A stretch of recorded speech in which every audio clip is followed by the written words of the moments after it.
విజయనగరం జిల్లా చీపురుపల్లి బాలుర ఉన్నత పాఠశాలలో ఘనంగా యోగాంధ్ర కార్యక్రమాన్ని నిర్వహించారు. ఈ కార్యక్రమానికి తెలుగుదేశం పార్టీ రాష్ట్ర కార్యదర్శి కిమిడి రామ్మల్లిక్ నాయుడు హాజరై విద్యార్థులతో కలిసి యోగాసనాలు వేశారు.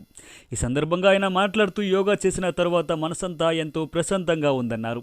మన ఋషులు మనకిచ్చిన గొప్ప వరం యోగా అని, దానిని ప్రతిరోజు ఆచరిస్తే ప్రజలు ఆరోగ్యవంతంగా ఉంటారన్నారు. అటువంటి యోగాకి ప్రపంచ దినోత్సవాల్లో స్థానం కల్పించింది ప్రధాని నరేంద్ర మోదీ అన్నారు. మానసికంగా, శారీరకంగా ఆరోగ్యంగా ఉండాలంటే యోగా తప్పనిసరని గ్రహించి ప్రతిరోజు ఆచరిస్తున్న వ్యక్తుల్లో ప్రముఖులు ప్రధాని మోదీ, ముఖ్యమంత్రి చంద్రబాబు నాయుడుని అన్నారు. ప్రపంచ యోగా దినోత్సవం కారణంగా 175 దేశాల్లో ఈరోజు యోగాని చేస్తున్నారన్నారు. ఏ ఇంగ్లీష్ మెడిసిన్కి రెస్పాండ్ అవ్వని వ్యాధి అయినా యోగా నయం చేస్తుందన్నారు. ఈ కార్యక్రమంలో చీపురుపల్లి మండల మాజీ ఎంపీపీ రౌతు కామనాయుడు, మాజీ ఆర్ఈసీ చైర్మన్ దన్నాన రామచంద్రుడు, గర్విడి మండల మాజీ ఎంపీపీ పైల బలరాం, మండల పార్టీ అధ్యక్షుడు సారిపాక సురేష్, చీపురుపల్లి నియోజకవర్గ బీసీసీఎల్ అధ్యక్షుడు ముల్లు రమణ, గద్దె బాబురావు, గవిడి నాగరాజు, చెల్ల శ్రీరామ్ తదితరులు పాల్గొన్నారు.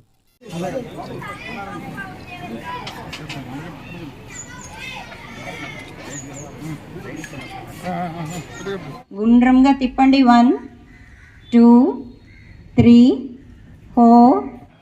11th ఇంటర్నేషనల్ యోగా డే శుభాకాంక్షలు కూడా మీ అందరికీ తెలియజేసుకుంటున్నాను.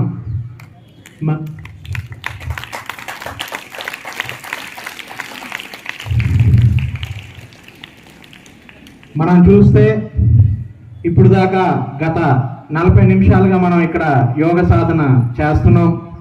యోగా అనేది ప్రతిరోజు మన దినచర్యలో పెట్టుకుంటే ఓ పక్క మానసికంగా, అలాగే మరో పక్క శారీరకంగా మనం సంతోషంగా ఉండి జీవితం బాగా ముందుకెళ్ళడానికి అతి ముఖ్యమైన సాధన యోగా అని చెప్పి ఈరోజు మీకు సభాముఖంగా తెలియజేసుకుంటున్నాను. ఈ విషయాన్ని తెలిసి ఈ విషయాన్ని రోజు చేసే వ్యక్తులు ఈ దేశంలో అతి ముఖ్యమైన వ్యక్తులు ఎవరు అని అంటే, ఒకటి మన ప్రధానమంత్రి నరేంద్ర మోడీ గారు అయితే, మరొకరు మన ముఖ్యమంత్రి నారా చంద్రబాబు నాయుడు గారు. అదే విధంగా మరి ప్రధాని మోడీ గారు 13 సంవత్సరాల క్రితం మరి ఆయన ప్రధానమంత్రి అయిన తర్వాత యుఎన్ జనరల్ అసెంబ్లీలో మరి యోగా గురించి, దాని యొక్క ప్రాముఖ్యత గురించి ఆయన చెప్పడం జరిగింది. యుఎన్ని ఒప్పించడం జరిగింది.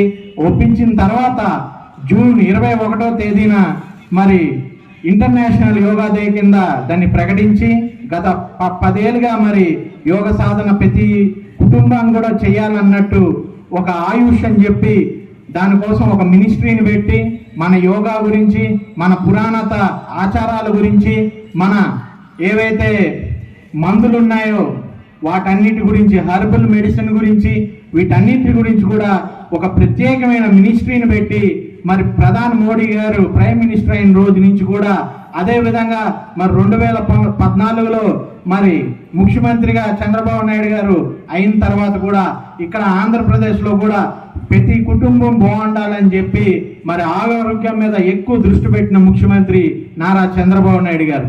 వీళ్ళిద్దరు కలయికలో ఇప్పుడు అప్పుడు 5 సంవత్సరాలు కావచ్చు, ఇప్పుడు రాబోయే 5 సంవత్సరాలు కావచ్చు, ఇలా కుటుంబాలన్నీ కూడా బాగుండాలంటే ఆరోగ్యమే మరి మహాభాగ్యం అని చెప్పి పెద్దలు ఏ విధంగా అయితే చెప్పారో దానికి మూలం మరి ఆరోగ్యానికి యోగా అనేది అందరూ కూడా తెలుసుకోవాలి. ఇప్పుడు ఎండిఓ గారు కూడా చెప్పడం జరిగింది, ఏ విధంగా యోగాలో మనం ఈ ఆసనాలు ఇవన్నీ చేసుకుంటూ మనలో మనం యోగాతో మమేక్యమై మనం ఎప్పుడైతే ఒక మంచి యోగా ఆర్టిస్ట్ కింద మారుతామో ఆ రోజు అనేకమైన ముఖ్యమైన కార్యక్రమాల్ని మనం కేవలం మన ఫింగర్ టిప్స్ మీద సాధించుకోగలిగే దమ్ము సత్తా యోగా ద్వారా మనందరికీ వస్తుంది. కాబట్టి ముఖ్యంగా ఆరోగ్యం కోసం, మానసిక వికాసం కోసం ఏ రెండైతే ఈరోజు చాలా ప్రమాదకరంగా ఈ ప్రపంచంలో ఉన్నాయో వాటిని బాగు చేయడం కోసం మరి యోగాని మరి ప్రపంచం మొత్తం వ్యాప్తి చేయడం కోసం ఇంటర్నేషనల్ యోగా డేని